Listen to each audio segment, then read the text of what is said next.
চলো আজকে আমি তোমাদের সাথে শেয়ার করব আমাদের গাছ থেকে ডাবটা কিভাবে পাড়া হয়েছিল, কাকুটা কিভাবে গাছে উঠেছে বা কিভাবে ডাবগুলো নিচে নামানো হয়েছে, সম্পূর্ণটা আজকের এই ভিডিওতে তোমাদের সাথে শেয়ার করব। তো আশা করি তোমাদের আজকের এই ভিডিওটা অনেকটাই ভালো লাগবে। তো প্লিজ বন্ধুরা আজকের এই ভিডিওটা স্কিপ না করে ফুল ভিডিওটা দেখো, তো সম্পূর্ণটা তোমরা বুঝতে পারবে আর দেখতেও পারবে।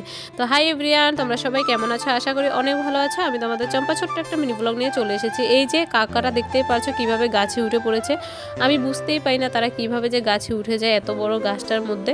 তো তারা কাজ করে, তো তার জন্যই পারে হবে।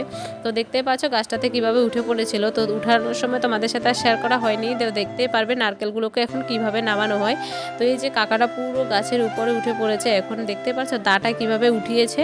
তারা রশি দিয়ে বেঁধে তারপরে দাটাকে কিভাবে উঠিয়ে নিয়েছে উপরের দিকে। তো আমি ওটা দেখে অনেকটাই ভালো লেগেছে, কারণ আমি আগে কখনোই দেখিনি, তো আজকে দেখতে পেলাম। তো এই যে দেখতে পেলে আমি বলেছিলাম না রশি দিয়ে কিভাবে নারকেলগুলো নামানো হবে, আমি এটা দেখে তো পুরো কি বলবো তোমাদেরকে, ফার্স্ট টাইম দেখতে পেয়ে আমার অনেকটাই ভালো লেগেছিল।